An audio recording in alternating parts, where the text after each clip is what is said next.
y que el mismo Dios de paz os santifique por completo, y que todo vuestro ser, espíritu, alma y cuerpo sea preservado irreprensible para la venida de nuestro Señor Jesucristo. Fiel es el que os llama, el cual también lo hará. Hermanos, orad por nosotros. Saludad a todos los hermanos con beso santo. Os encargamos solemnemente por el Señor que se lea esta carta a todos los hermanos. La gracia de nuestro Señor Jesucristo sea con vosotros. Amén. Damos gracias, Señor, esta mañana, porque tú nos permites concluir, Señor, esta primera epístola de los tesalonicenses, Señor. Gracias por todo lo que nos has venido enseñando, Señor, y gracias porque hasta la última oración, Señor, hasta la última palabra de esta epístola tiene una enseñanza para nosotros. Te rogamos tú nos hables esta mañana, Señor. Habla a nuestros corazones. Permítenos, Señor, estar atentos a ti. Ayuda al que habla, ayuda a los que escuchan, a los que han de recibir esta palabra, Señor. Edifica nuestras vidas en torno a ella. Te lo pedimos en el nombre del Señor y confiamos que tú lo harás. Amén. Y amén. Entonces, mis hermanos, desde el capítulo 4 y el capítulo 5, Pablo nos viene hablando de distintos temas, los que hemos venido abordando. Le hace unas primeras conclusiones en el capítulo 3. En el capítulo 4, él comienza otros temas diferentes, ¿no? En la primera parte de la epístola, él habla un poco lo que fue el trabajo de él, Silvano y Timoteo, en medio de la iglesia, el tiempo que ellos estuvieron en Tesalónica.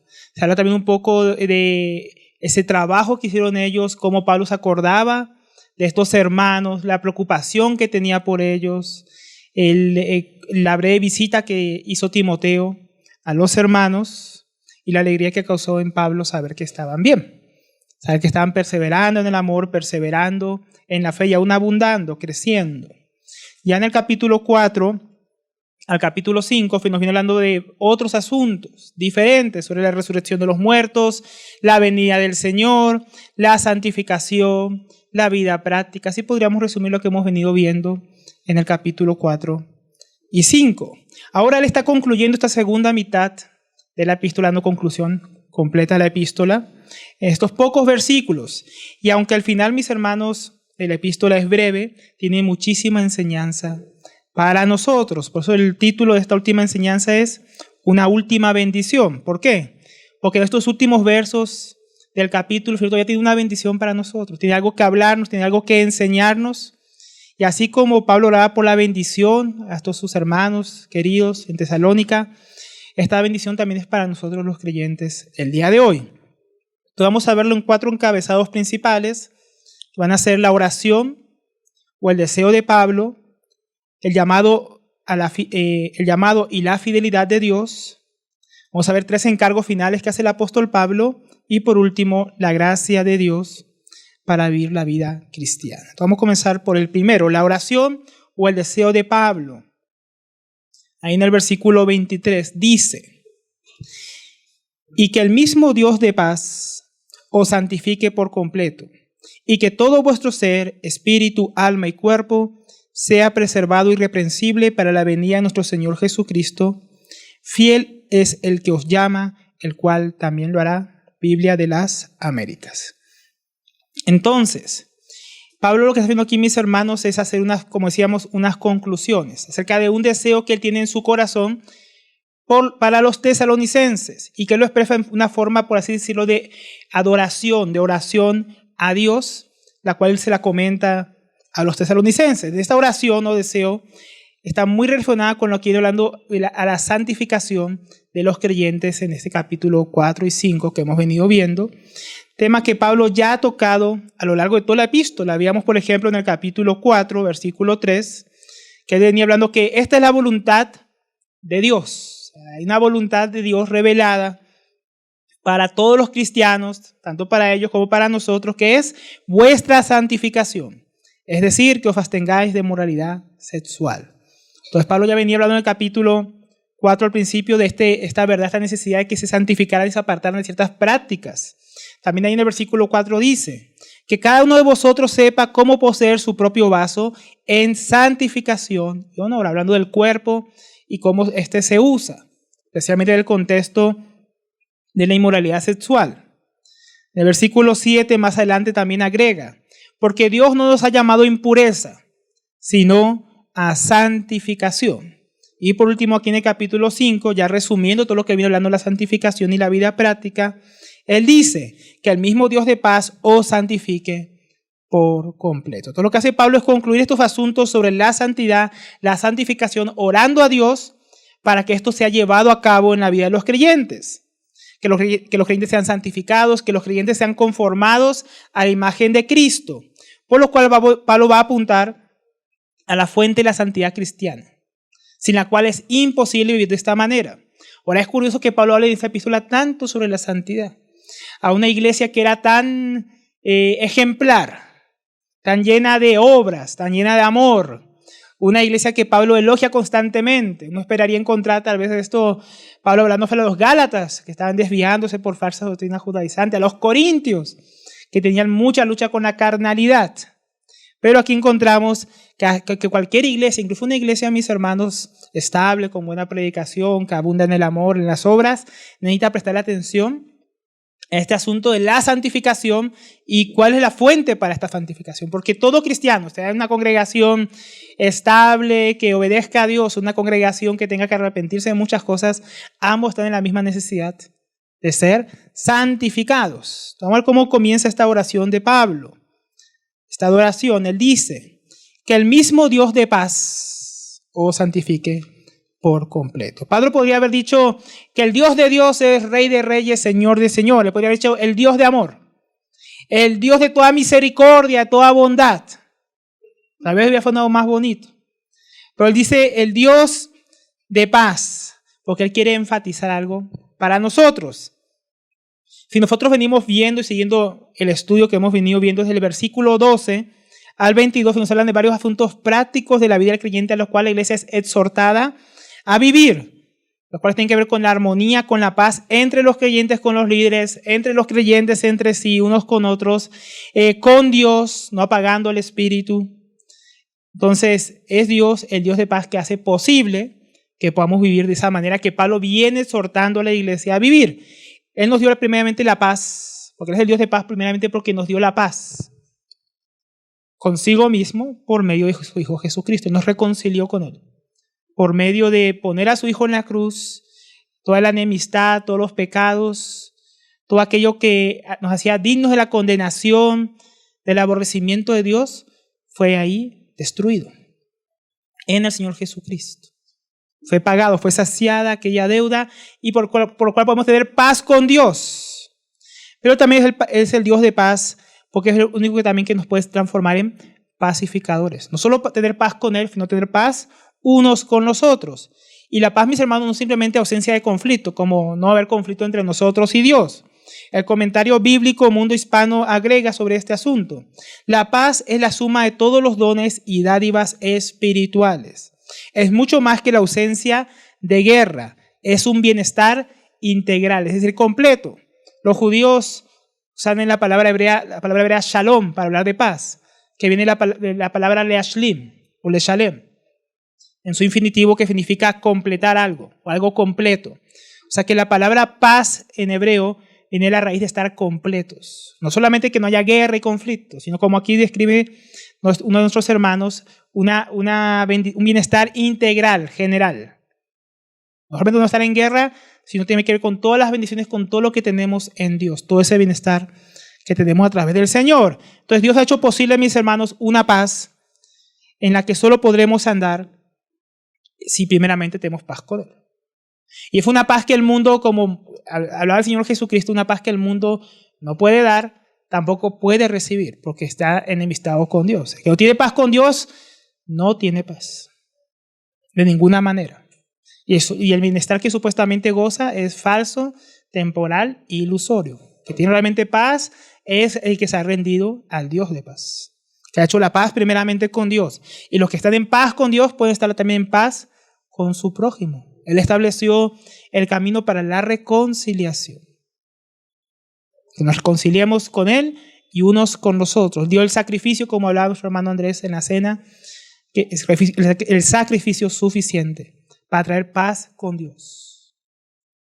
Y en base a eso vamos a tener paz con los demás, paz en la iglesia, paz aún con los incrédulos. En el sentido que sin importar las circunstancias, lo que nos hagan, nosotros podemos tener paz porque tenemos una bendición general íntegra en el Señor. Ahora dice que el mismo Dios de paz, lo cual tiene que ver con lo que él venía hablando, os santifica. Aquí ya está hablando de todo lo que, ya que está concluyendo todo lo que hablaba en la epístola acerca de la santificación en el capítulo 4 y 5.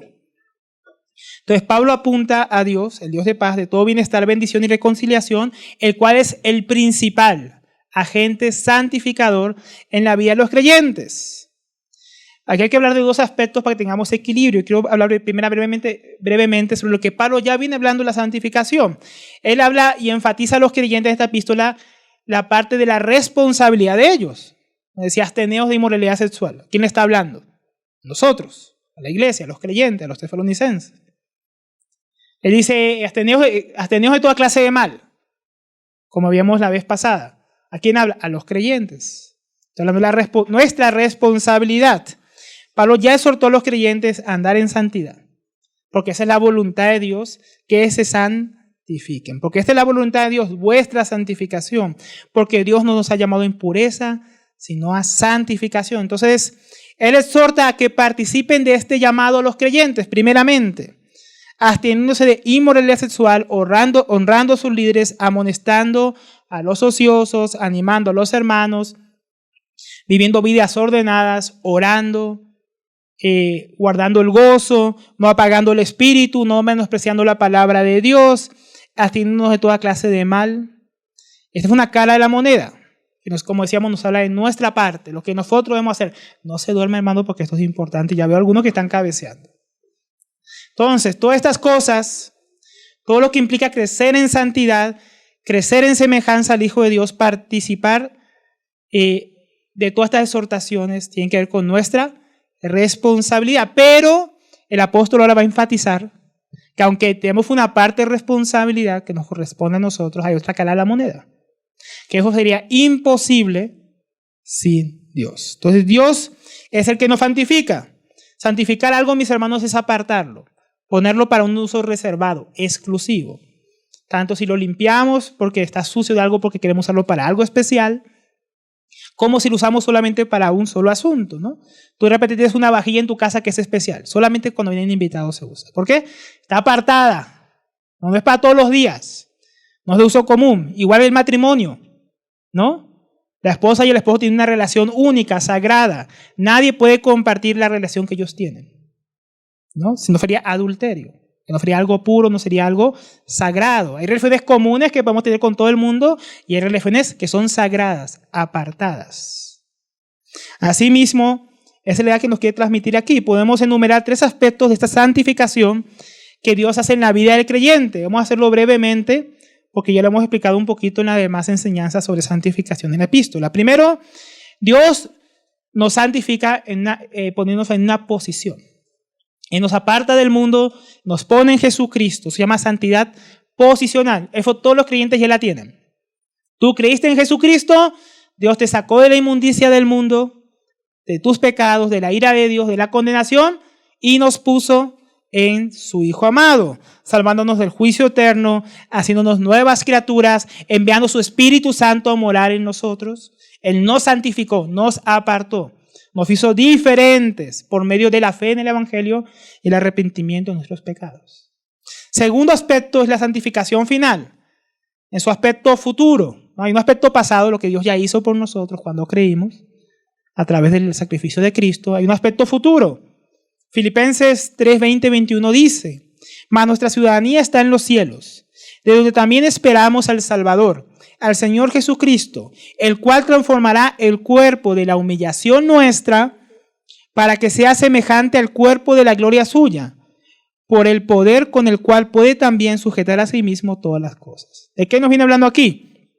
Habla de aquel momento glorioso en la segunda venida de nuestro Señor Jesucristo, cuando este cuerpo sujeto todavía a las pasiones del pecado, el pecado remanente en él, será transformado y seremos libres de ese cuerpo de la humillación, es decir, de ese cuerpo que tiene esas tendencias pecaminosas, para tener un cuerpo diferente, santo, apartado. Entonces hay una santificación, una purificación futura de un nuevo cuerpo, como veníamos ya viendo en la epístola hablando de la resurrección de los muertos, un cuerpo diferente. Un cuerpo que ya no está sujeto a las pasiones que sufrimos en este momento. Entonces, Dios nos aparta en un principio, nos santifica, pero también una santificación final, que le esperamos en su segunda venida, y vamos a ver cómo Él conecta al final de estos versículos la santificación con la venida de Cristo. Entonces nos dan nuevos cuerpos santificados. Tercer aspecto de la santificación, que sería el aspecto presente, ¿no? El aspecto pasado, lo que ya hizo por nosotros en Cristo, ¿no? Hizo algo por nosotros. Ahora va a hacer algo por nosotros también al final. Segundo aspecto, la santificación, cuando redima nuestros cuerpos, tengamos nuevos cuerpos santificados, purificados, porque hablábamos que santificar también es limpiar algo para un uso exclusivo. Él nos va a limpiar finalmente, completamente, no de la culpa, sino de aquel pecado remanente en nosotros cuando Él venga. Y tercero, esta santificación progresiva o experimental. John MacArthur la explica de esta manera. Es el proceso en el cual los creyentes se esfuerzan, ahí está nuestra parte, pero por el poder del Espíritu Santo en conformarse a la imagen de Cristo. Eso es lo que está pasando ahora en nuestras vidas.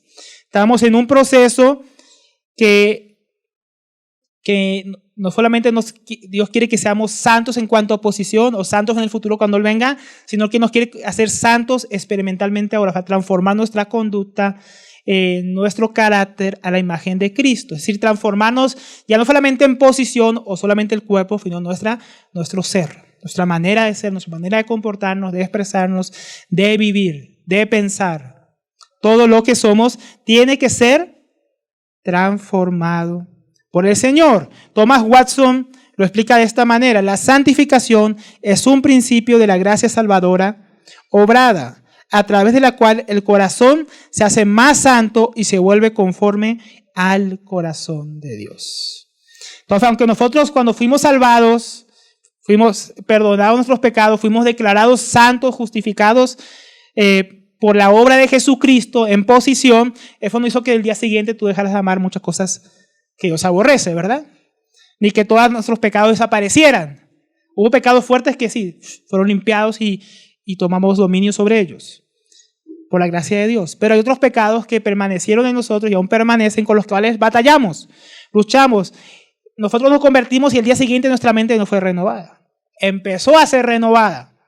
Empezó a dejar de pensar como un pagano, que así pensábamos antes, de amar lo que Dios aborrecía, de desear lo que Dios odiaba, para empezar a amar lo que es justo, lo que es santo, lo que es bueno, lo que es digno.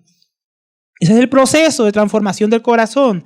Es por esta santificación que Pablo ora aquí, a la cual él se refiere y exhorta a los creyentes.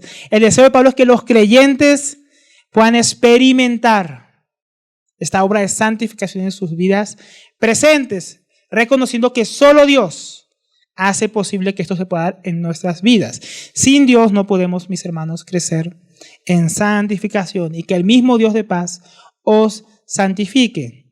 Esta santidad orgánica, experimental, diaria, a la cual estamos llamados a vivir, es imposible de alcanzar por nosotros mismos. Dios nos manda a esforzarnos, ¿sí? Y también Pablo exhorta a los hermanos: absténganse, hagan así, no hagan así. Cuidado con eso. No hay cosas que tenemos que hacer nosotros. Pero esas cosas que nos mandan a hacer, Pablo reconoce que son imposibles de realizarse sin el obrar de Dios. No es por nuestra fuerza de voluntad, no es porque somos muy capaces, muy buena gente, ¿no? Los mejores cristianos que hay, no. No es por nosotros mismos que podamos lograr estas cosas. Sin el Señor, nada podemos hacer en nuestra vida para crecer en santidad. La religión no puede hacer a nadie más santo. Guardar fiestas, que guardar el Shabbat, que no comer cerdo, que hacer lo otro, no puede hacer a nadie más santo. Eso es lo que los hombres hacen. Esa es la religión de los hombres que intentan hacer cosas. Que en Semana Santa como pescado y no hamburguesas. Y voy a ser más santo. Es un engaño de la religión. Que ayuno 40 días y porque no comí 40 días voy a ser más santo. No necesariamente. Que porque peregriné a Chichinquirá de rodillas y subí a la Virgencita voy a ser más santo. Mentira. Todo eso es el engaño religioso, del cual Pablo aquí está explicando a los creyentes. Él reconocía, ustedes pueden intentar todo esto que les dije sin Dios y no van a cambiar nada en sus vidas. Entonces, tenemos que reconocer que es Dios. Entonces, Dios nos manda a que nos santifiquemos reconociendo que solamente es por medio de Él. Ahora, Dios hace la obra y nos ordena hacer ciertas cosas. Dios nos ha dado ciertas cosas, porque Dios, mis hermanos, nos santifica, pero no es un misterio tampoco cómo nos santifica. Dios ha dado medios de gracia, medios de santificación, por los cuales nosotros podemos crecer en la santificación en la cual Él nos llamó. Eso quiere decir, sin los medios que Él nos da, no podríamos crecer en santidad. ¿Qué medios, por ejemplo? Pues su palabra. Nos ha dado su palabra, pero nosotros vamos a leer la palabra de Dios todos los días. Y si no fuera porque el Espíritu Santo ilumina nuestro entendimiento, no entenderíamos nada. Entonces, ven, Él nos da el medio de gracia, que es su palabra, pero tú puedes tenerla como un sacerdote católico, una monja, cualquier supuesto cristiano que no ha nacido de nuevo y que por más que lee la palabra no entiende nada. O tú puedes tener el Espíritu Santo en tu vida, ser dependiente de Él y cuando lees la palabra, Él te está explicando lo que Él mismo inspiró. La palabra de Dios, mis hermanos, es ineficaz en nuestra vida si no fuera por el obrar del Espíritu Santo. Él es el que nos compunge de corazón cuando leemos la palabra para que nos arrepintamos. Ayer veíamos la tremenda predicación de Esteban a los judíos y ni con tremenda predicación se convirtieron, tapaban sus oídos para no oír, mientras rechinaban sus dientes contra Esteban. Se estaban rechazando. Como les dijo, ustedes que siempre resistís al Espíritu Santo. El Espíritu Santo es el que nos lleva a ese arrepentimiento por medio de la palabra. A nosotros vamos a resistir. O peor, se puede predicar la palabra y no está Dios obrando, no va a pasar nada. Nada podemos hacer si Dios nos compunge en nuestros corazones para arrepentimiento. Él es el que nos confronta cuando vemos la palabra y tú sales confrontando cuando es predicada aquí. Y tú eres confrontado. ¿Quién es el que te confronta? No soy yo. Es el Espíritu de Dios. Él nos anima. También cuando leemos la palabra, nos llena de gozo, de alegría. Él es el que nos capacita para ponerla en práctica, para obedecerla. Sin Él aquí puedo predicar, mis hermanos, cantidad de sermones, pero solo puede capacitarnos para que vivamos la palabra. ¿Se da cuenta? No es el medio de santificación. ¿Y qué tenemos que hacer? Pues hay que leer la Biblia. Hay que leerla, como vimos la vez pasada. Una manera de apagar el espíritu es no leer la palabra de Dios. Pero aunque leamos la palabra de Dios y Dios no obra en nuestros corazones, usted se va a dormir como algunos ahora. Entonces, también, por ejemplo, Dios nos dio la oración para tener comunión unos con Él, ¿no? Con Dios. Pero el Espíritu dice en la Biblia que es el que nos enseña cómo orar. Él nos inquieta para buscarle, si no seguramente oraríamos menos de lo que oramos. Él es quien responde nuestra oración. Nosotros, mis hermanos, podríamos orar todo lo que quisiéramos, pero si no hubiera alguien del otro lado que está escuchando, de nada serviría orar, sería como hablar al techo, a la pared. Muchos dicen, no, el poder está en la oración. No, está en Dios, que responde la oración. El poder está en Dios, mis hermanos. Entonces hay que orar, pero es Dios el que nos responde. Sin Él la oración es un ejercicio muerto. Sin Él que ilumina la palabra, mis hermanos, es como leer una tabla de piedra. Como los judíos que leyeron la palabra de Dios, leyeron la ley, y como los acusaba ayer Esteban, pero no la ponían por obra. Sin Él seríamos muertos que actúan como vivos. No, sin Él no hay vida cristiana. No hay santidad, no hay nada, mis hermanos. No hay amor, no hay esperanza, no hay gozo. No hay nada, mis hermanos. Dios es el que obra en nosotros. Dios lleva a cabo nuestra santificación de comienzo a fin. Él es el que obra, Él nos apartó por medio del Evangelio y fue lo que quitó un poco la responsabilidad, había que creer y arrepentirse. Él es el que nos santifica cada día, pero no quita nuestra responsabilidad, nos da su palabra para que leamos, nos llama a orar, nos llama a congregarnos, nos llama a escuchar enseñanzas, a invertir en las cosas espirituales que Él nos ha dado. Si no lo hubiera dado no podríamos crecer en ellas, y al mismo tiempo Él bendice esos canales de gracia para nuestra santificación. Entonces, si no crecemos en santidad, no es porque Dios no esté actuando, mis hermanos. No es porque falten medios de gracia. medios para santificarnos. ¿Cuál es el problema? Nosotros. Porque Dios no va a fallar en su parte. El que está fallando soy yo, es tú. Tal vez que está despreciando los medios para santificación. Porque Dios va a actuar. Y Pablo pide que Él actúe en los creyentes. Entonces, una buena pregunta para nosotros, para ir aplicando. ¿Estás echando mano de todo lo que Dios te ha dado? Y de todo lo que Él hace para crecer en santidad. ¿Estás echando mano de la palabra de Dios? ¿Estás echando mano de la oración? ¿Estás echando mano de las reuniones que hay en la iglesia? ¿De la comunión con los hermanos? ¿De los campamentos, las conferencias que ahora vienen? ¿Estás echando mano de todo lo que Dios te provee? ¿Aún de las circunstancias que Dios permite en tu vida para crecer en santificación? ¿O todo lo que Dios trae a tu vida? La palabra aburrida, la oración para qué, la comunión, eso mucha compinchería, eso de cada rato estarnos reuniendo para qué, mucha pura gastadera de plata. Esas circunstancias que Dios me envía porque Dios me hace esto. A veces somos así y es por eso que no estamos creciendo en santificación. Estamos despreciando los medios que Dios usa para obrar en nuestras vidas. Estamos menospreciando los recursos, el poder de Dios para esa santificación, prefiriendo tal vez otras cosas. Tal vez el problema de no crecer en la santificación, como vemos, no es que Dios no obre. Tal vez el problema sea que nosotros estamos pensando que la vida cristiana es para otro asunto, para enriquecernos, para pasarla bien, para viajar, para tener cada vez más cosas. Uno piensa que eso se trata de la vida cristiana, cuando se trata de ser conformados más y más a la imagen del Hijo de Dios. Algunos tal vez por eso no crecen. O no solamente nos llama una santidad y dice que el mismo Dios de paz os santifique, pero dice por completo, y que todo vuestro ser, espíritu, alma y cuerpo sea preservado irreprensible para la venida de nuestro Señor Jesucristo.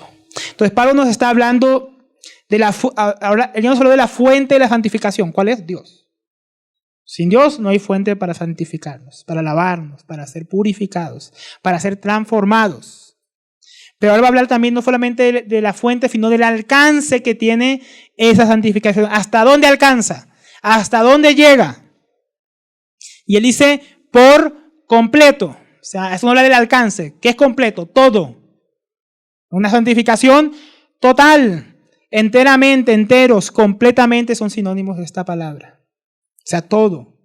Que todo vuestro ser, espíritu, alma y cuerpo. Es decir, que en todo el proceso de santificación abarca todo el ser del hombre, su espíritu, su alma, su cuerpo. Y aquí quiero hacer un paréntesis, porque cuando algunos leen y que el mismo Dios de paz os santifique por completo, y que todo vuestro ser, espíritu, alma y cuerpo, ¿no? Algunos hermanos hacen demasiado énfasis en estos pasajes hablando de las divisiones del hombre.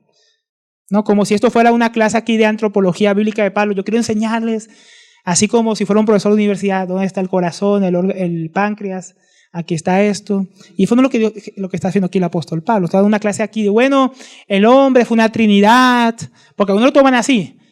Una parte es como que hay un hombre carne que piensa en la carne, hay un hombre alma que piensa almático, y hay un hombre espiritual que piensa solo en lo espiritual. Y como que hay una pelea interna entre los tres hombres a ver cuál va a ser su voluntad. Y eso fue un error. El ser humano no fue una trinidad de tres personas y a ver cuál reina. Solo Dios es trinitario en su esencia. Un solo ser en tres personas. Nosotros somos un ser integral. Una parte material y una parte inmaterial. Parte material, cuerpo, inmaterial, espíritu y alma. Pero somos un solo ser, integral. Y es el énfasis aquí, según no puede ver el apóstol Pablo, por completo. Es como cuando la Biblia dice, ama Señor tu Dios con todo tu corazón, con toda tu mente, con toda tu alma y con todas tus fuerzas. Y como dice el hermano Miguel Núñez, ¿será que acaso la cuarta parte del ser humano es la fuerza? ¿No? Porque con toda tu mente, con toda tu alma, con todo tu corazón, con todas tus fuerzas. ¿Será que hay 4 hombres o será que hay 4 partes? No es eso lo que está enfatizando aquí, sino que adora a Dios con todo tu ser. Y aquí, seamos santificados completamente, todo vuestro ser. Todo lo que somos, todo lo que corresponde a lo que es el ser humano, tanto su parte material como su parte inmaterial. Pero el ser humano es uno solo, integral, y funciona como un solo ser. Lo que tú hagas en tu carne puede afectar tu alma y tu espíritu. Lo que tú hagas con tu alma, con tu mente, puede afectar lo que haces con tu cuerpo. Entonces, las tres partes no son independientes, sino interdependientes. Y somos un solo ser. Entonces, la idea que expresa Pablo es que todo lo que somos, todo lo que es el ser humano, tiene que ser completamente santificado. Y algunos están completamente dormidos. Despiértese, que es importante. Entonces, nuestro cuerpo, por ejemplo, lo que hacemos con él es importante, mis hermanos. Es importante lo que hacemos con nuestro cuerpo. Pablo aquí dio varias enseñanzas de qué no hacer con el cuerpo. Así que nuestra voluntad de Dios es que sean santificados. Absteneos de inmoralidad sexual, absteneos de fornicación, absteneos de todo tipo de impureza. Porque no nos llamó Dios a impureza, sino a santificación. Todo eso habla también del cuerpo, mis hermanos, no solamente del alma o del espíritu. Entonces nuestro cuerpo tiene que ser santificado, así que nuestros miembros, nuestro cuerpo, debemos verlo de una manera apartada, exclusiva, limpia para Dios. Nuestro cuerpo tiene que ser santificado, tiene que ser limpiado progresivamente por obediencia a la palabra de Dios para la cual Dios nos capacita para vivir. Como Pablo dice allá en Romanos capítulo 6, que así como usábamos nuestros miembros antes para el pecado, para la inmundicia, ahora los usamos como instrumentos de justicia, para la santificación, teniendo como fin la vida eterna, o sea, como propósito, la eternidad. Y estamos llamados a vivir para la eternidad de esa manera. Entonces tenemos que usar nuestro cuerpo para la voluntad de Dios, también nuestra mente, voluntad y emociones, nuestra alma. Lo que pensamos tiene que ser renovado. Tiene que cambiar.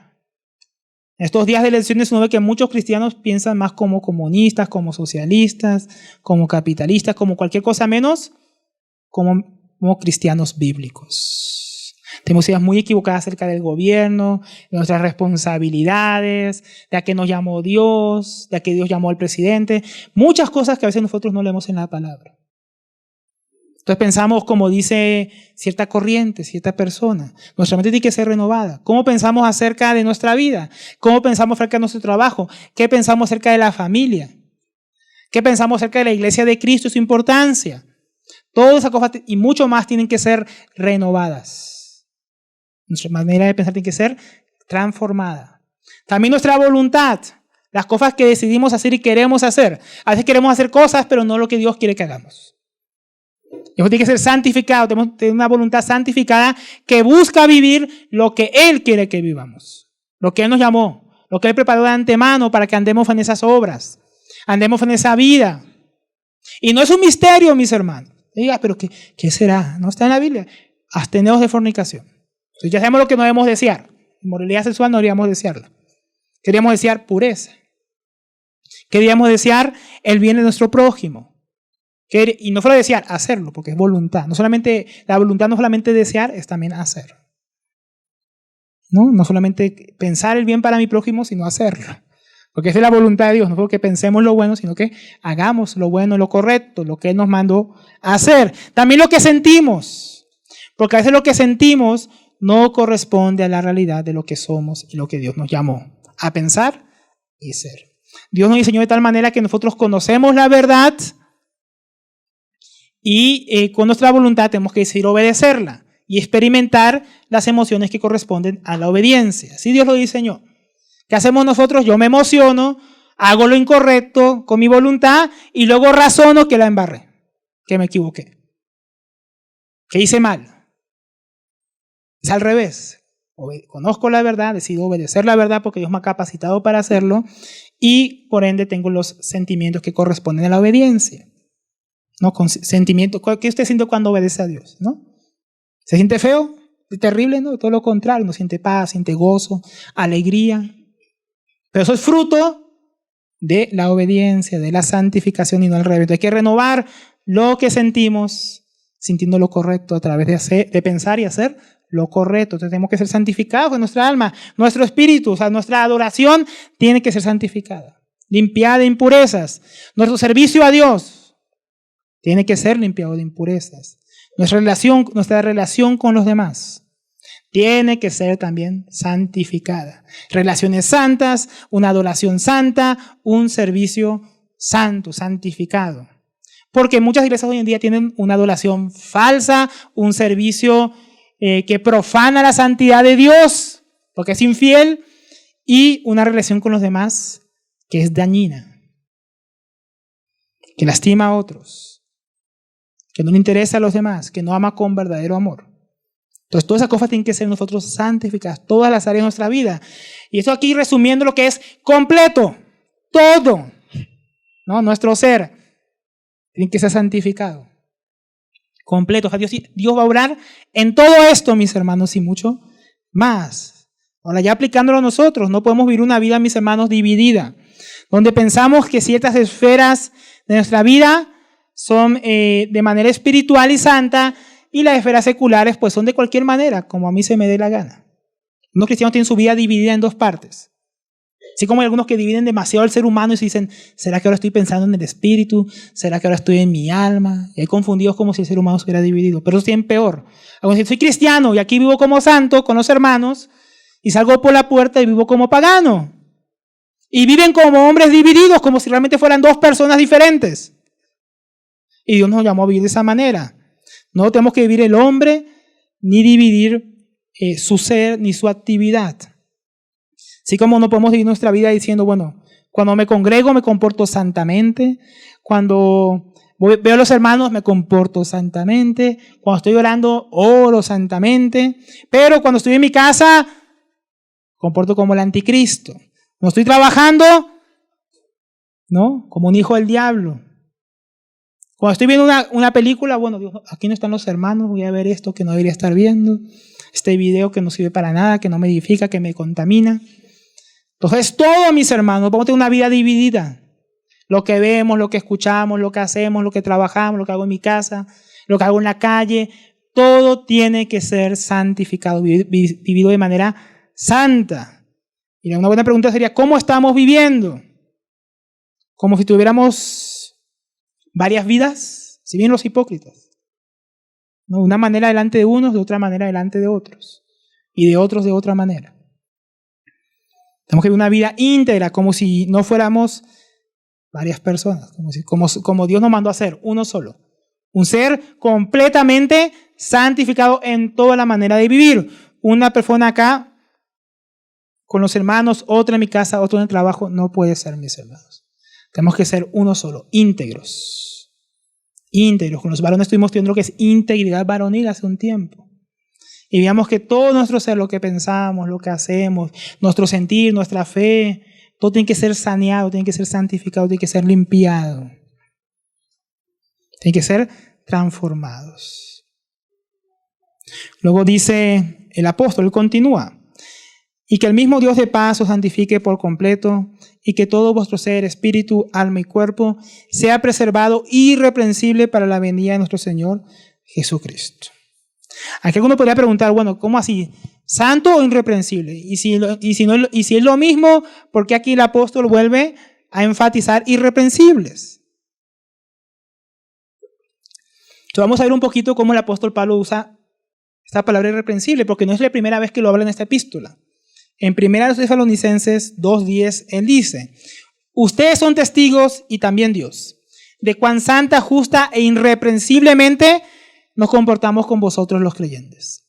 Ven que aquí también dice santa e irreprensible por la parte. Entonces Pablo nos está diciendo que él era perfecto cuando fuera a servir con Timoteo y con Silvano a los tesalonicenses. Dice que nunca pecó. Porque uno puede pensar, bueno, irreprensible, esto ya es demasiado. O sea, perfecto. Pero aquí nos está diciendo el apóstol que él trabajó perfectamente cuando estuvo entre ellos, que nunca se equivocó.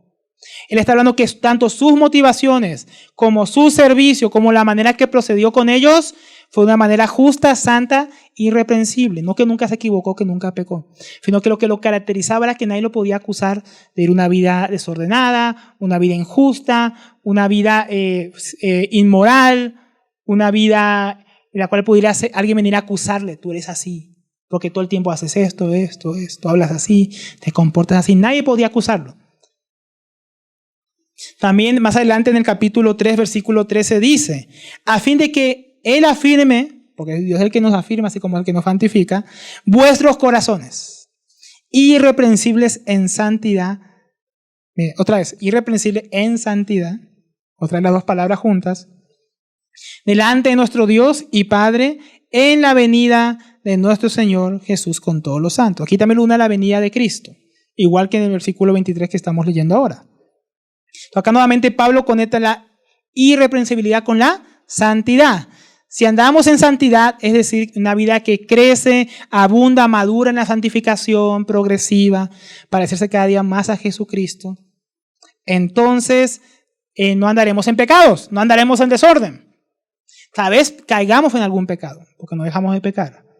Cada vez caigamos en alguna desobediencia contra Dios, pero no va a ser lo que va a caracterizar nuestra vida.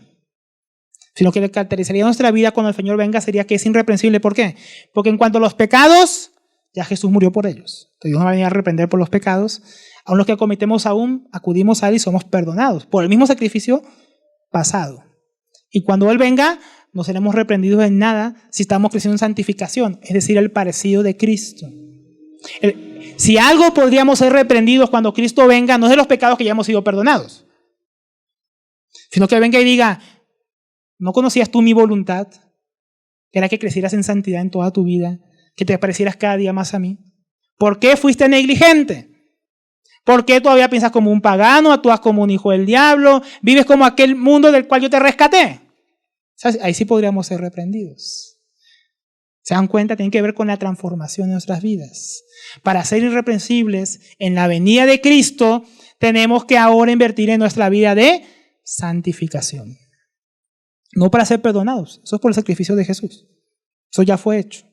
Y aún acudimos a Él hoy cuando pecamos y somos perdonados. Pero la santificación nos lleva a ir dejando de practicar el pecado, a ir siendo purificados, a ir pareciendo cada día más a nuestro Señor Jesucristo. Pedro dice algo muy parecido en su segunda epístola que nos puede también ayudar a esclarecer. Capítulo 3, versículo 10 al 11. Pero el día del Señor, también mira, habla de la venida de Cristo, también lo conecta, vendrá como ladrón, en el cual los cielos pasarán con gran estruendo y los elementos serán destruidos con fuego intenso y la tierra y las obras que hay en ella serán quemadas. ¿Qué está hablando? Cuando el Señor se manifiesta aquel día terrible en su segunda venida, van a pasar cosas tremendas. Los cielos serán deshechos, todo será consumido, dice, por un intenso fuego. Y la tierra y todas sus obras, todo aquello en lo cual tú te deleitas, lo que has hecho, tus diplomas, tu estudio, ¿no? Todo lo que te esforzaste, el carro que tienes, se va a quemar todo. Todo. Así que no ponga su corazón en eso. Úselo mientras el Señor se lo da. Cuando ponga el corazón en eso, ¿por qué? Todo va a ser destruido. Y mira lo que él concluye. Puesto que todas estas cosas han de ser destruidas, incluso las que tanto deseamos y nos llevan a desobedecer a Dios, serán destruidas de esta manera por el fuego. ¿Qué clase de personas no debéis ser vosotros en santa conducta y en piedad? Ya que todo esto se va a acabar, en vez de estar invirtiendo en todo lo que se va a quemar, dice el apóstol, debes invertir en vista de que todo esto se va a acabar, en lo que sí va a permanecer, en una conducta santa y piadosa. Eso no se va a quemar cuando llegue el fuego. Cuando se derrame el juicio de Dios, en la segunda venida de Cristo, cuando Él derrame su ira, todo aquí será destruido, mis hermanos. No va a quedar piedra sobre piedra. ¿Qué sí va a quedar? Una conducta santa, santificada, piadosa, entregada a las cosas de Dios.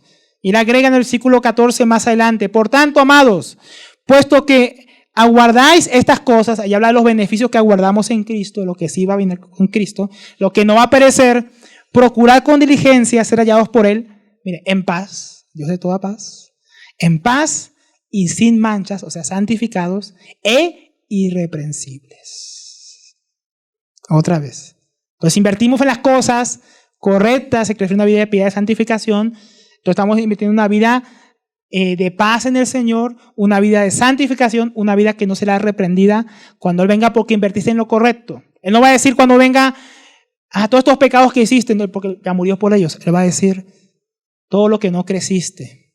A pesar que te di mi palabra, te di que puedas orar, te di la iglesia, te di los hermanos, te di las reuniones, te di un montón de circunstancias a tu alrededor y no las aprovechaste. Así seremos reprendidos por no aprovechar todo eso. Vamos yendo para el final. Se va el tiempo, mis hermanos. Vamos a un llamado fiel, llamado y fidelidad de Dios. Entonces, aquí está todo claro, ¿no? Somos llamados a santificación, pero es el Dios de paz el que nos santifica y quiere santificarnos completamente para que estemos irreprensibles cuando nuestro Señor Jesucristo venga y no se haya nada de nosotros que reprender. Él agrega sobre este llamado y esto que Dios hace. Fiel es el que os llama. Dios es el que nos llama ¿a qué? A ser santos. El cual también lo hará. Este pasaje nos recuerda lo comprometido que está Dios con nuestra vida de santificación. La voluntad de Él es que nos santifiquemos, que crezcamos en una vida en conformidad a Jesucristo. Y Pablo nos recuerda que el que nos llamó es fiel. ¿Por qué? Porque sus palabras siempre se cumplen. Si Él dijo algo, lo hará. Si Él prometió algo, Él es fiel y Él cumple sus promesas. Y Él no se vuelve atrás de sus propósitos. Él no cambia de parecer. Hoy te amo, te salvé y mañana te condeno y te envío al lago de fuego. Dios no es así. Él es fiel, inmutable. Pablo podía acordarse todas las veces que Dios, en su fidelidad, a pesar de la infidelidad de Pablo, de su pasado, Dios fue fiel con él. Cuando estuvo en la cárcel en Filipos, él se podía acordar, Dios fue fiel y nos sacó de la cárcel y nos llevó al carcelero y evangelizamos a toda su familia.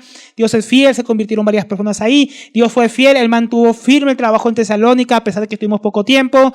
Dios es fiel y eso es fiel. Él podía acordarse toda la fidelidad de Dios y decir, Dios es fiel. El que llama a ustedes es fiel.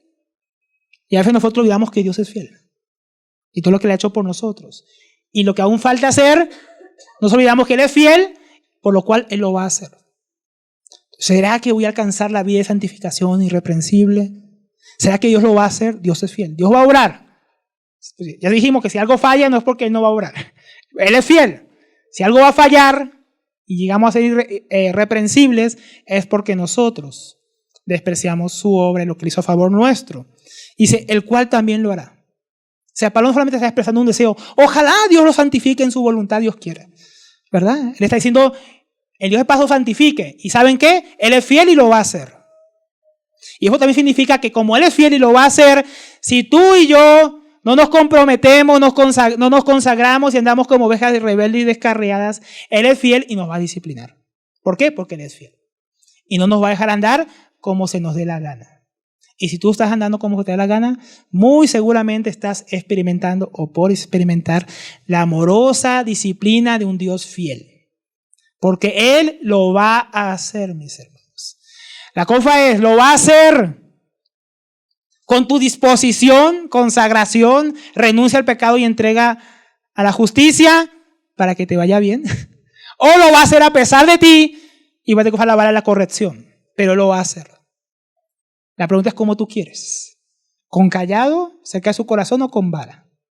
Porque el pastor lo va a hacer, mi hermano. El pastor no está diciendo, ¿será que las ovejas le van a dar ganas hoy seguirme y ir por donde yo quiero? No, si ellas van, ahí las tiene con su callado, se le quita el corazón. Si no van, va a ir con la vara a buscarlas y la va a traer. Va a ir a buscarla descarriada porque eres fiel. La fidelidad de Dios también significa, mis hermanos, que su severidad, su disciplina, su justicia es algo de lo cual no podemos escapar como cristianos. ¿Por qué? Porque Él es fiel y lo va a hacer. Dios no está con amenazas. Él está con su bondad y Él lo va a hacer por nuestro bien. Como con mi hijo, hermano, yo le pregunto si quiere comer o no. ¿Será que hoy quieres desayunar, hijo mío? No, yo sé que es por su bien. Te doy dos opciones, comer por obediencia o comer después de que le doy varita. Son dos opciones. Comer, no hay más. La pregunta es ¿cómo? Porque si uno es un papá fiel con sus hijos, uno tiene que hacer lo que tiene que hacer como papá. Y lo hará. Y así Dios con nosotros, mis hermanos. Él lo va a hacer. Acordémonos de Sansón. Dios lo llamó, le dio un destino. Acabar con los filisteos. Tenía dos opciones.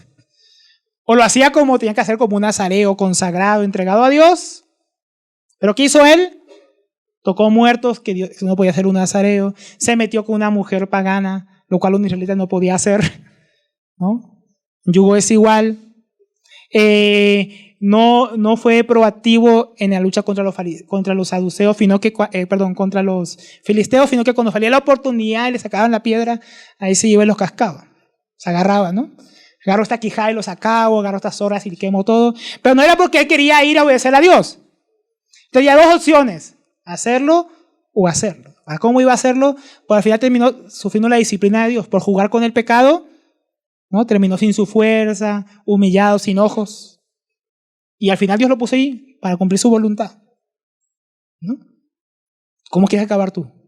¿No? Como Sansón sin ojos, de todos modos llegando al final a lo que Dios quiere, o como debió haber hecho Sansón. O Jonás. Jonás, mis hermanos, podía haber hecho directo a Nínive, ¿no? Camino corto, cruzó por acá el Jordán y llegó a Nínive.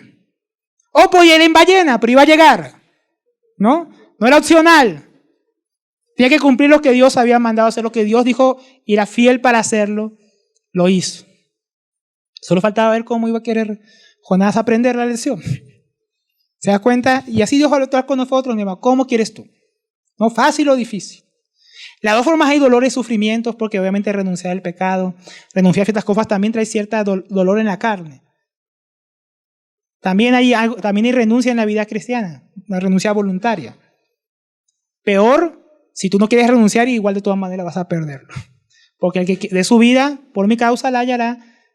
El que no, que hace lo que quiere, todo modo la va a perder. Entonces, no hay opción. O pierdes tu vida voluntariamente para ganar lo que Él quiere formar en ti, o de todos modos vas a perder lo que amas en este mundo y Dios va a hacer sobre en ti. No hay opción, mis hermanos. Dios es fiel y Él lo hará. Entonces le preguntas, ¿te estás disponiendo para una santificación deleitosa, gozosa, o eres responsable de sufrir más de la cuenta en ese proceso? Cada quien sabe. Hay sufrimientos necesarios para la vida cristiana y hay sufrimientos innecesarios. Por último, rápidamente, tres encargos finales que hace el apóstol.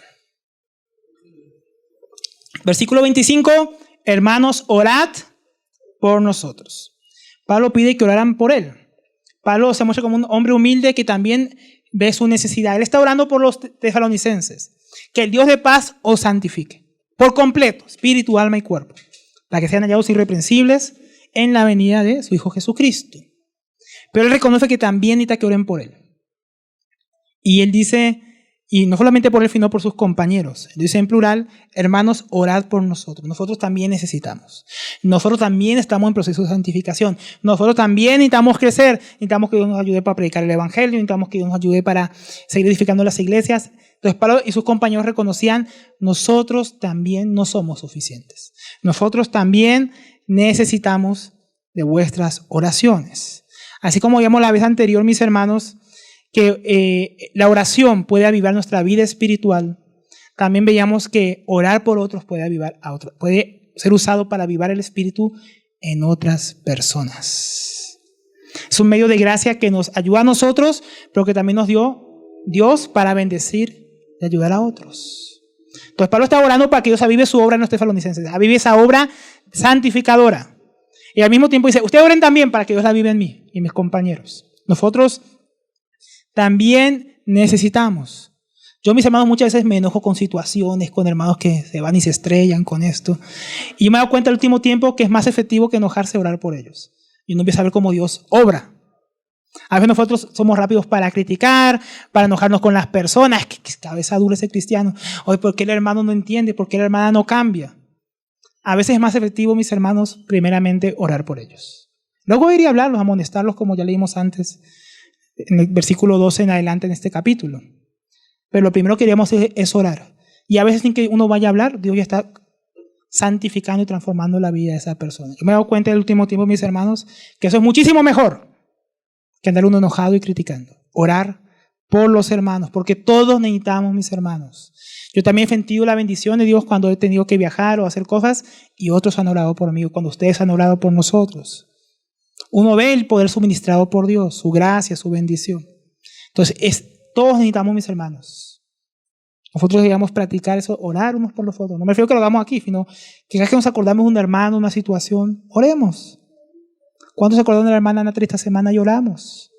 Tal vez otro leyó el mensaje y dijo, Entonces tenemos que orar. Cuando algún hermano está enfermo, algún hermano está necesitado, pasando una situación difícil, debemos orar.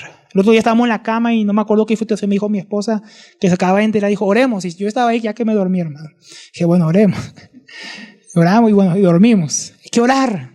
Cuando Dios trae a nuestra memoria nuestros hermanos y sus necesidades. También es el versículo 26, segundo encargo.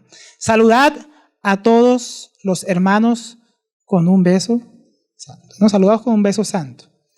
Eso era algo típico y normal de la época. Tal vez no es algo tan común hoy en día, pero es algo que es bastante común, porque en Romanos 16:16 dice, saludaos los unos a otros con un beso santo. Primera de Corintios 16:20, saludaos los unos a otros con beso santo. También segunda de Corintios 13:12, saludaos con beso santo. Y Pedro también dice, en el capítulo 5, versículo 14, su primera epístola, saludaos unos a otros con beso de amor. Acá dice. Entonces, ¿qué es lo que busca hablar aquí? Que no demos besos. ¿Qué es lo que buscaba el apóstol incentivar en la iglesia de los tesalonicenses? Bueno, primeramente fue una forma muy normal, muy común de saludarse en Medio Oriente.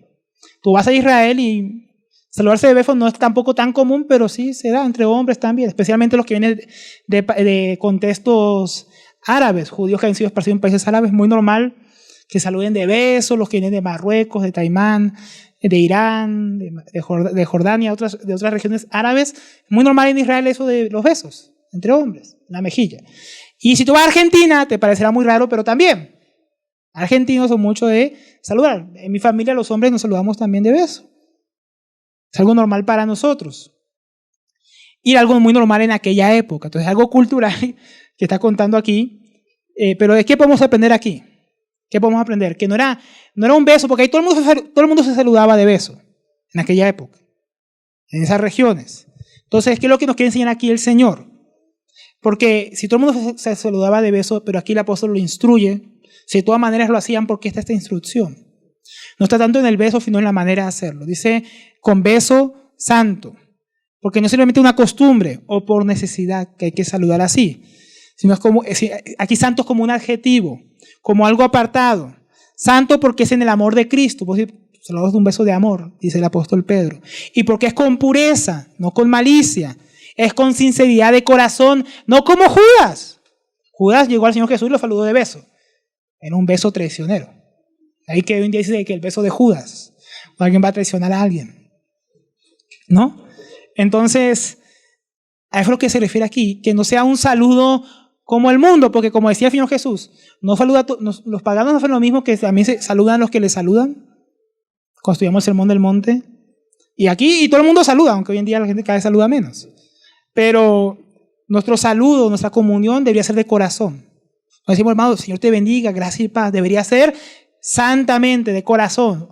Un saludo apartado, un saludo especial. Por eso nosotros nos andamos por la calle diciendo a toda la gente, hermanos. ¿Por qué? Porque nosotros llamamos hermanos a los santos, los que están apartados. Es un saludo especial, es un saludo diferente, eso es lo que a veces lo hacemos ya por costumbre. Y no con intención. La intención del apóstol Pablo era que se dieran cuenta que era algo especial. Cuando se saludaban unos a los otros, que es una manera santa. Y por último tenemos un encargo solemne. El versículo 27 dice, os encargo solemnemente, o os conjuro por el Señor, que sea leída esta carta a todos los hermanos, o que se lea esta carta a todos los hermanos. Entonces Pablo encargó, conjuro, una forma de juramentar a las personas, pero por el Señor. O sea que era algo solemne, algo importante, algo que venía que ponía a Dios como testigo. O sea, Dios va a ver si ustedes hacen esto o no. Léanlo delante de todos los hermanos. Pablo sabía que esta carta, este mensaje, esta epístola, no era un mensaje más. No es que estaba aburrido, dijo un día, aquí en Corintios son muy difíciles. Voy a escribir a los tesalonicenses que tengo buenos recuerdos de ellos. No, él sabía que era una palabra importante que tenía que ser recibida por toda la iglesia, que todos tenían que escucharla, que era algo que podía afectar la vida de todos y que era un encargo que Dios mismo les había puesto a ellos tres, de escribir esta epístola. Así mismo, mis hermanos, podemos decir que toda la escritura que estudiamos, incluso esta epístola que estudiamos hoy, que se escribió hace casi 2000 años, podemos decir, mis hermanos, que es relevante, es importante, porque no es las palabras de Pablo, Silvano y Timoteo, porque Dios los usó a ellos.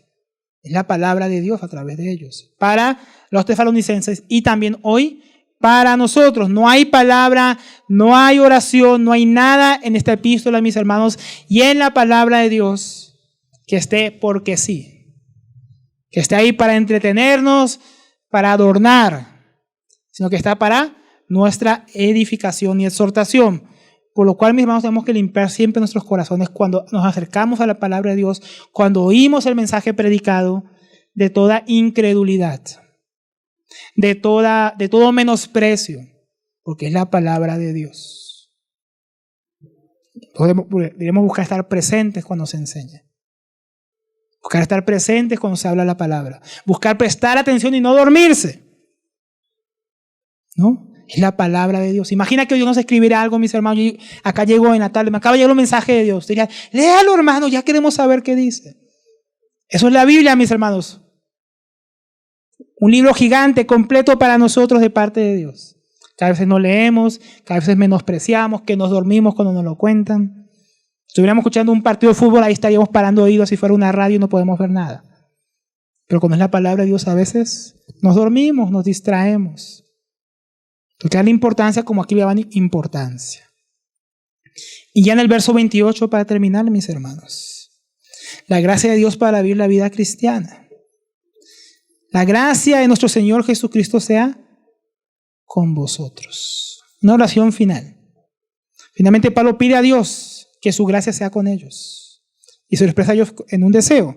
Porque él sabe, mis hermanos, que todo lo que habló en la epístola, todo lo que viene enseñando es imposible de realizar sin la gracia. La gracia inmerecida, la gracia que da Dios.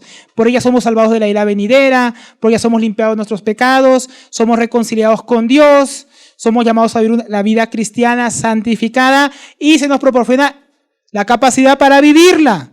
Sin ella no podemos comprender la Escritura, no podemos orar, no podemos hacer nada. Nada como realmente Dios lo requiere. Pero ella también es la que nos capacita para obedecer a Dios. Es la gracia que nos otorga muchas cosas, pero también la gracia que nos hace responsables, porque ella nos capacita para obedecer a Dios, por ella somos capacitados para vivir activamente en la santificación que Dios demanda de nosotros y por ella somos preparados para presentarnos irreprensibles para su venida. Entonces la gracia de Dios, mis hermanos, es necesaria para vivir nuestra vida cristiana. Nada de lo que hemos venido enseñando, nada de lo que nunca de lo que nosotros enseñamos se puede vivir en tu carne, en tus pensamientos, en tu fuerza, en tu voluntad, separado de la gracia de Dios. La gracia de Dios es la que nos da el poder para vivir la vida de Cristo hoy. Concluyendo, mis hermanos, hemos aprendido que el Dios de paz está fielmente comprometido con sus hijos para llevarlos a una santificación completa, como nosotros también. Por ello debemos, a través de su gracia, perseverar en aquel llamado que nos hizo. Él va a ser fiel para cumplirlo, nosotros tenemos que perseverar en esa santificación. Como esta obra de Dios, mis hermanos, como todas las obras de Dios, esto tiene que llevarnos a considerar, orar más, invertir más tiempo en la palabra, más tiempo más en congregarnos, más en buscarnos unos a los otros, más en servir a Dios. Esta palabra tiene que inspirarnos, mis hermanos, a vivir como esta iglesia, una iglesia común, unas comunes, pero que estaban andando en amor, en servicio, en santidad y que fueron exhortados a vivirlo aún más. Que Dios nos ayude, mis hermanos, como iglesia a no dormirnos, a no estar contentos con lo que ya hemos alcanzado. Claro que hay que estar agradecidos por todo lo que Dios ha hecho, pero Dios quiere hacer más en nosotros. Él ya hizo algo por nosotros, está haciendo algo en nosotros y también Él quiere hacer algo a través de nosotros. Tenemos que disponernos. Todo esto es concedido gratuitamente, inmerecidamente por el Señor. Si hermanos tan fieles como los tesalonicenses, alabados por Pablo, y aún Pablo y sus compañeros, mis hermanos, se habían tan necesitados, incapaces de vivir la vida cristiana y el obrar para Dios, sin la gracia de Dios, nosotros mucho más. Tenemos que aprender todo esto, cuánto más nosotros. Si nosotros no alcanzamos a ser como esta iglesia todavía. El ejemplo de esta iglesia, mis hermanos, de estos siervos inspirados, tienen que inspirarnos a vivir una vida cristiana más viva, más entregada, más llena del Espíritu Santo. Así como estamos viendo en Hechos, así como veíamos ayer la vida de Esteban, un hombre lleno de fe, lleno del Espíritu Santo, lleno de buen testimonio. Señor, nos ayude, mis hermanos, a vivir vidas así. Vamos a orar y dar gracias al Señor. Gracias al Señor porque Él es fiel y Él lo va a hacer, mis hermanos.